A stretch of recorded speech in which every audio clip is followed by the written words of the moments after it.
नमस्कार, बहुत स्वागत है आपका। सुप्रभात। मध्य प्रदेश खबरों के साथ मैं हो रही हूं। सबसे पहले बात, कांग्रेस का आज हल्ला बोल। कांग्रेस नेताओं को ईडी नोटिस पर विरोध कर रही है, तो वहीं दिल्ली में कांग्रेस नेताओं पर लाठीचार्ज का विरोध भी हो रहा है। एमपी में आज कांग्रेस विरोध जताएगी और आज राजभवन का घेराव करेगी कांग्रेस।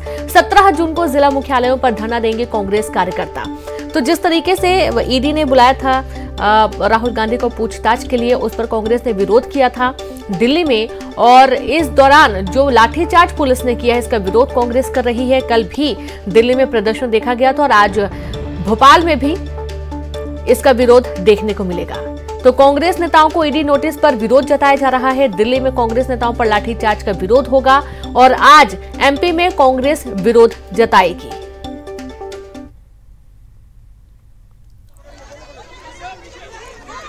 तो 17 जून को जिला मुख्यालयों पर धरना दिया जाएगा। बड़ी खबर आपको दे रहे हैं, जहां पर कांग्रेस आज हल्ला बोल करने जा रही है। कांग्रेस नेताओं को ईडी के नोटिस पर विरोध किया गया। दिल्ली में कांग्रेस नेता जब विरोध प्रदर्शन कर रहे थे, उसी दौरान पुलिस ने उनको वहां से हटाया और नहीं मानने पर लाठीचार्ज भी किया गया। साथ ही कुछ नेताओं की गिरफ्तारियां भी हुई हैं, हिरासत में भी लिया गया। तो वहीं एमपी में आज कांग्रेस विरोध जताएगी, आज राजभवन का घेराव करेगी कांग्रेस। 17 जून को जिला मुख्यालयों पर धरना देंगे कांग्रेस कार्यकर्ता।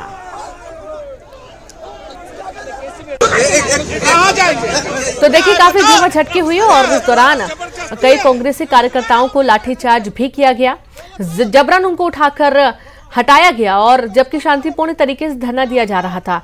ईडी के नोटिस का विरोध कर रहे थे कांग्रेसी कार्यकर्ता।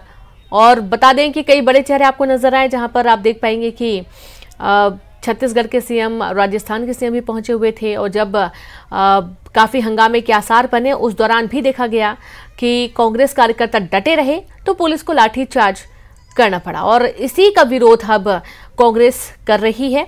आज एमपी में भी कांग्रेस हल्ला बोल करने वाली है।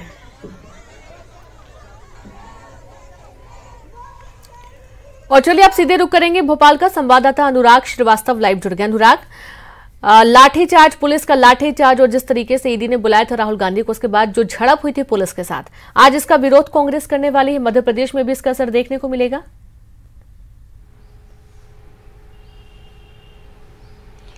बिल्कुल, देखिए, जिस तरीके से दिल्ली में पूरा घटनाक्रम हुआ है, उसके बाद कांग्रेस अब पूरे देश भर में आंदोलन करने की तैयारी में, और इसी के तहत पार्टी ने तय किया है कि देश भर में राजभवन का घेराव किया जाएगा। भोपाल में भी पार्टी के कार्यकर्ता और नेता राजभवन पहुंचेंगे और वहां पर राजभवन का घेराव करने का काम करेंगे, और इस बात का विरोध करेंगे कि राहुल गांधी को जिस तरीके से ईडी में बार बार बुलाकर पूछताछ की जा रही है, और जिस तरीके से कांग्रेस दफ्तर के अंदर पुलिस ने घुसकर कांग्रेस कार्यकर्ताओं के साथ मारपीट की, इन तमाम बातों का विरोध कांग्रेस पार्टी की तरफ से किया जाएगा। पार्टी ने जो कार्यक्रम तय किया है, उसके तहत पार्टी के नेता और कार्यकर्ता आज राजभवन का घेराव करेंगे, और इसके बाद कल प्रदेश भर में कांग्रेस के कार्यकर्ता विरोध प्रदर्शन कर अपनी नाराजगी जताने का काम करेंगे। तो पार्टी ने कार्यक्रम तय कर दिया, और उसी के तहत आज पार्टी के नेता और कार्यकर्ता राजभवन का घेराव करने पहुंचेंगे।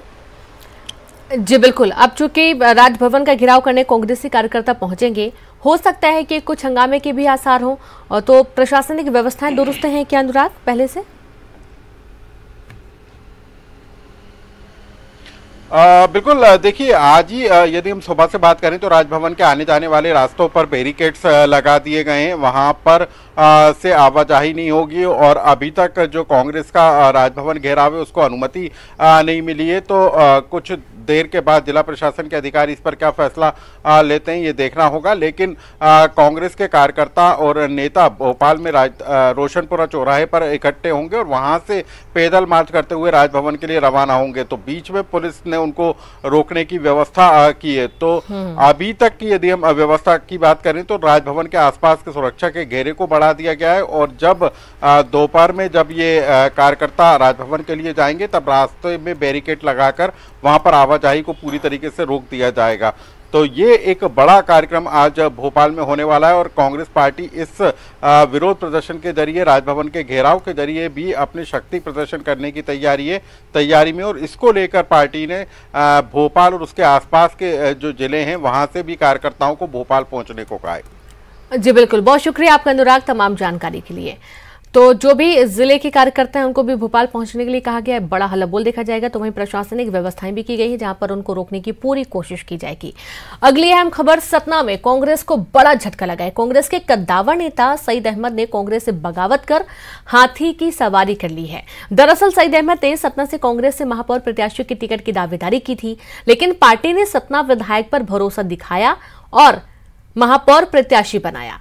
विधायक के प्रत्याशी बनाने पर कांग्रेस में कलह मच गई, जिसके बाद कांग्रेस प्रदेश उपाध्यक्ष सईद अहमद ने पार्टी छोड़ दी।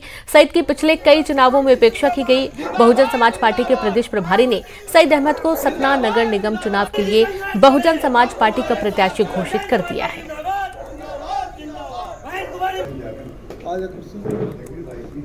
आज हमने जो है प्रदेश कांग्रेस के उपाध्यक्ष और कांग्रेस की प्रथम सदस्य से इस्तीफा दे दिया है और पिछड़ा वर्ग के जो प्रदेश अध्यक्ष आदरणीय राजमणि पटेल जी, राज्यसभा सांसद जी, इनसे सबसे मैंने बात किया था, पर ये सब दरकिनार करके उन्हीं को जो विधायक हैं उन्हीं को महापौर का टिकट और उन्हीं को मध्य प्रदेश पिछड़ा वर्ग कांग्रेस कमेटी का अध्यक्ष भी बना दिया गया। तो बीजेपी ने सभी 16 निगम के लिए अपने उम्मीदवारों के नाम घोषित कर दिए और इंदौर से पुष्यमित्र भार्गव को महापौर पद का उम्मीदवार घोषित किया गया।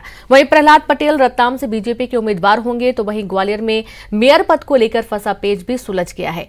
बीजेपी ने मेयर पद के लिए सुमन शर्मा को अपना प्रत्याशी बनाया है।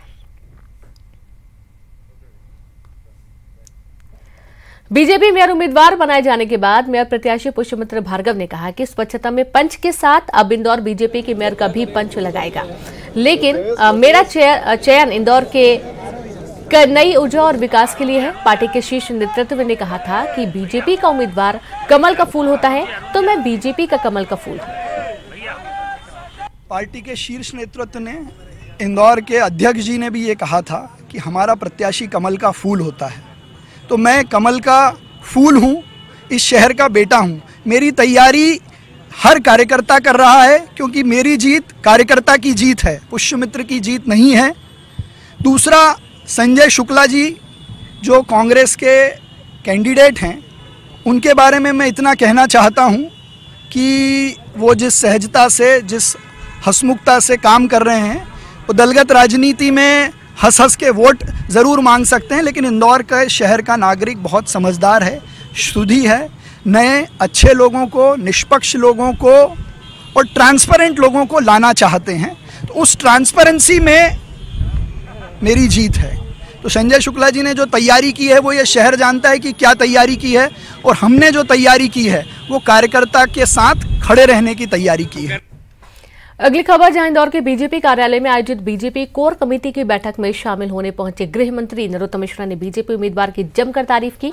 उन्होंने कहा कि स्मार्ट सिटी के लिए स्मार्ट कैंडिडेट चाहिए था, योग्य और नौजवान कैंडिडेट चाहिए था, इसलिए पुष्यमित्र भार्गव को चुना है। तो वहीं उन्होंने राहुल गांधी पर जमकर निशाना साधते हुए कहा कि यदि निर्दोष है तो बौखलाहट क्यों है।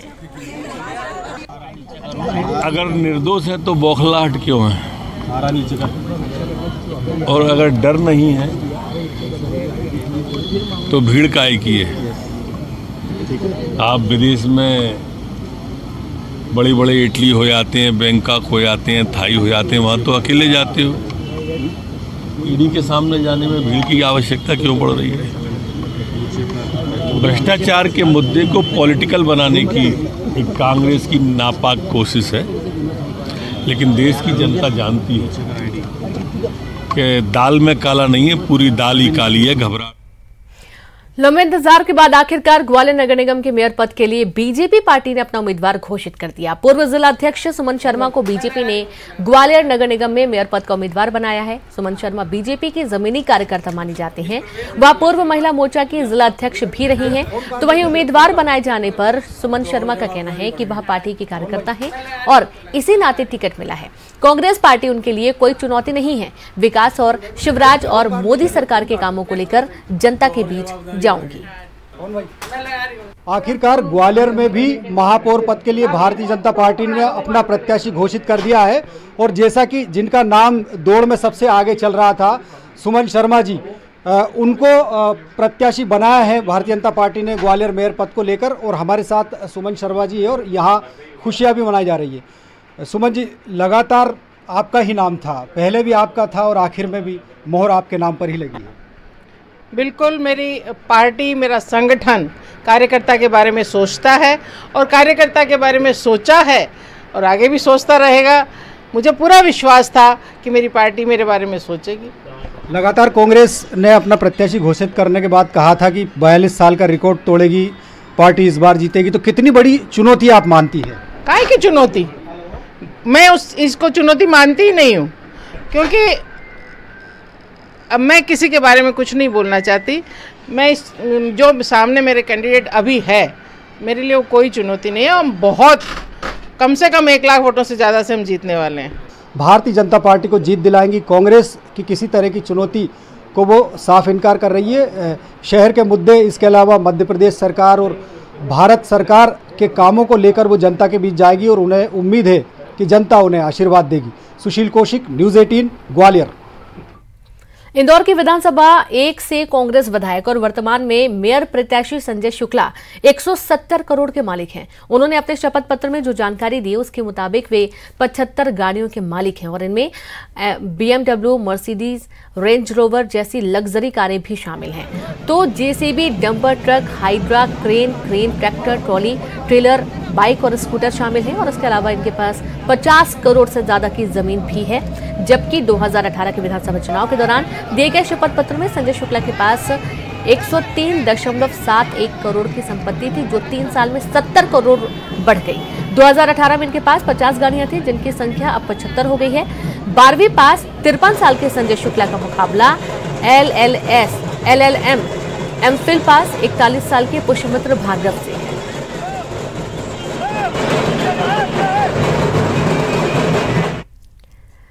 खबर रायपुर से है, जहां पर निकाय चुनाव में खाने पीने का इंतजाम करना पड़ेगा महंगा। जी हां, राज्य निर्वाचन आयोग ने चुनावी खाना की जो दरें हैं वो तय कर दी हैं। अलग अलग शहरों के लिए अलग अलग रेट तय किए गए हैं। भोपाल में जलपान कराने पर प्रति कार्यकर्ता 109 रुपए जुड़ेंगे। बुफे रखा तो मेनू के हिसाब से 239 से 349 रुपए, माफ कीजिएगा, 349 रुपए जुड़ेंगे। और इंदौर में खाने के रेट 35 से 140 रुपए तक प्रति व्यक्ति जुड़ेंगे। भोपाल में काजू कतली का रेट 869 प्रति किलो जुड़ेगा। इंदौर में काजू कतली का रेट 750 प्रति किलो जुड़ेगा। चुनावी चाय नाश्ता का रेट भी तय किया गया है।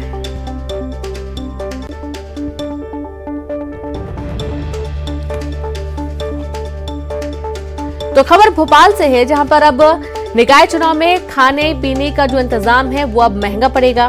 राज्य निर्वाचन आयोग ने चुनावी खाना की जो दरें हैं वो तय कर दी हैं। अलग अलग शहरों के लिए अलग अलग रेट तय किया गया। भोपाल में जलपान कराने पर प्रति कार्यकर्ता 109 रुपए जुड़ेंगे। बुफे रखा तो मेनू के हिसाब से 239 से 349 रुपए जुड़ेगा।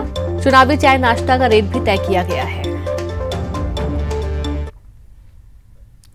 उमरिया जिले में पंचायत चुनाव में अगर किसी को फायदा हुआ है तो वो है बिजली विभाग। जी हां, आपने सही सुना। दरअसल त्रिस्तरीय पंचायत निर्वाचन में नामांकन के समय अभ्यर्थी पर किसी भी तरह का बिजली से संबंधित बकाया नहीं होने की शर्त थी, जिसके प्रमाण के तौर पर अभ्यर्थी को नामांकन के साथ बिजली विभाग की NOC सर्टिफिकेट लगाना अनिवार्य था। यही वजह है कि ग्राम पंचायत के वार्ड मेंबर से लेकर जिला पंचायत सदस्य तक ने NOC के लिए अपने पुराने बकाया को जमा करवाया। उमरिया जैसे छोटे जिले में यह आंकड़ा तकरीबन 45 लाख रुपए पहुंच चुका है, जिससे अनुमान लगाया जा सकता है कि पूरे प्रदेश में बिजली विभाग को कितना फायदा हुआ होगा। इतना ही नहीं, यह फॉर्मूला नगरीय निकाय चुनाव में भी लागू है, जिससे बिजली विभाग की बल्ले बल्ले होने वाली है। पूर्व केंद्रीय मंत्री उमा भारती ने राहुल गांधी पर तीखा हमला बोला। राहुल गांधी से ईडी की पूछताछ पर कांग्रेस नेताओं के हंगामे पर उन्होंने कहा कि राहुल गांधी के माइंड को समझना होगा। राहुल और उनके परिवार ने देश को अपनी जागीर समझ रखा है। उन्होंने कहा कि आज तक कांग्रेस पार्टी किसी और बुराई पर सड़क पर नहीं उतरी, अब इस परिवार को बचाने के लिए सड़क पर आ गए। उन्होंने कहा कि राहुल गांधी खुद को शहजादा और मिसेज वाड्रा खुद को शहजादी समझती हैं। उमा भारती ने निशाना साधते हुए कहा कि कांग्रेस जन अब चाटुकारों की सेना हो गई है। असल में हम लोग को ना राहुल का माइंड समझना पड़ेगा।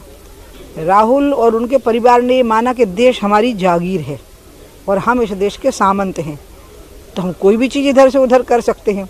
उन्हें होश ही नहीं था इसका कि ये देश है, ये इनकी जागीर नहीं है ख़ानदान की, इनको लोगों ने चुना हुआ है। तो कुछ भी करते रहे और उस कुछ भी करते रहने को सरकार का संरक्षण मिलता रहा, क्योंकि सरकारें ही उनकी थी, मनमोहन सिंह जी वगैरह की थी। तो इसलिए कांग्रेस के जो लोग हैं, देखे ना जिस तरह से अभी तक कांग्रेस के लोग किसी बुराई के खिलाफ सड़क पे नहीं आए, खाली पार्लियामेंट में मुंह चलाते रहे। पहली बार हुआ कि उस परिवार को बचाने के लिए और भ्रष्टाचार को बचाने के लिए वो सड़क पे आ गए। लेकिन मुख्य बात समझ के चलिएगा कि राहुल जी और उनकी वो बहन है मिसेस वाड्रा, वो ये मान के चलते हैं कि हम शहजादे और शहजादी हैं, ये हमारा राजघराना है और ये देश हमारी जागीर है और ये देश की जनता हमारी प्रजा है और ये कांग्रेस जन जो है ये हमारी चाटुकारों की सेना है। और उसी माइंडसेट को कांग्रेस नौजवानों में सेल्फी का भूत इस कदर चढ़ा हुआ है कि वे इसके लिए अपनी जान को जोखिम में डालने से नहीं चकते। और इसी सेल्फी के चक्कर में जबलपुर के न्यू भेड़ाघाट में बड़ा हादसा हो गया, जहां नर्मदा नदी में 2 छात्र और 1 छात्रा बह गए। ये सभी एक चट्टान पर खड़े होकर सेल्फी ले रहे थे और इसी दौरान पैर फिसला और नदी में बहने लगे। 18 साल की छात्रा खुशबू का शव बरामद कर लिया गया है, जबकि दोनों छात्रों की तलाश की जा रही है।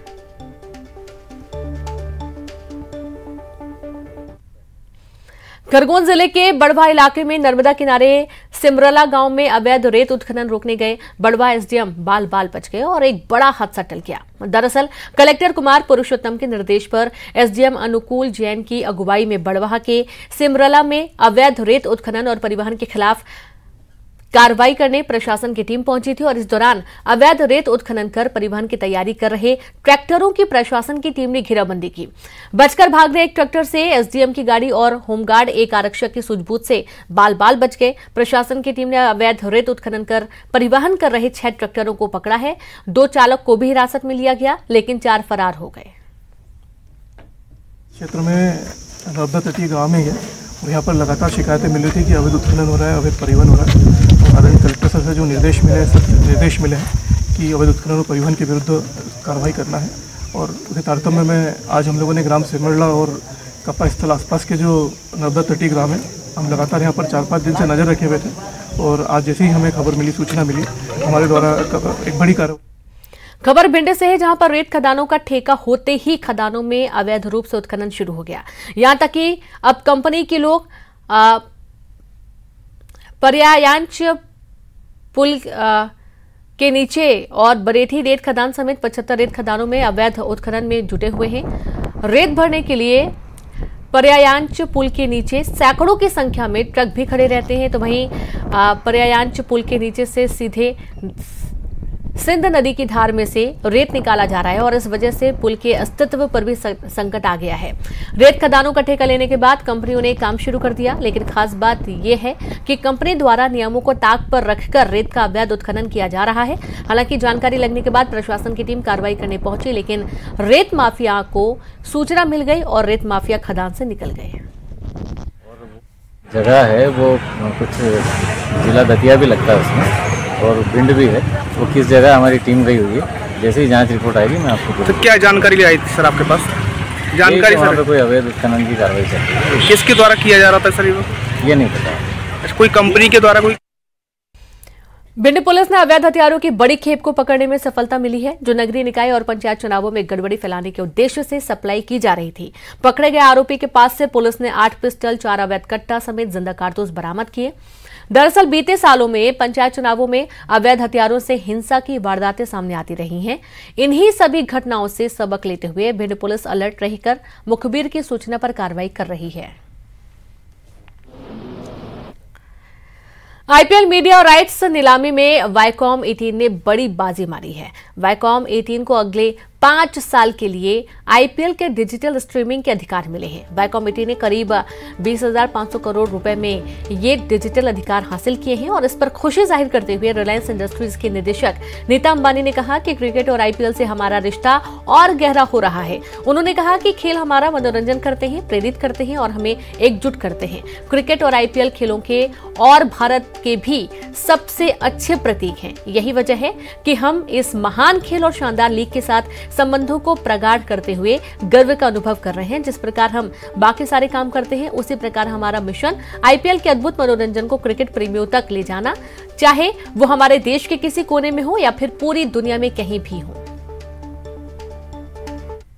खेल हमारा मनोरंजन करते हैं, प्रेरित करते हैं और हमें एकजुट करते हैं। क्रिकेट और आईपीएल खेलों के और भारत के भी सबसे अच्छे प्रतीक हैं। यही वजह है कि हम इस महान खेल और शानदार लीग के साथ संबंधों को प्रगाढ़ करते हुए गर्व का अनुभव कर रहे हैं। जिस प्रकार हम बाकी सारे काम करते हैं उसी प्रकार हमारा मिशन आईपीएल के अद्भुत मनोरंजन को क्रिकेट प्रेमियों तक ले जाना है, चाहे वो हमारे देश के किसी कोने में हो या फिर दुनिया में कहीं भी हो।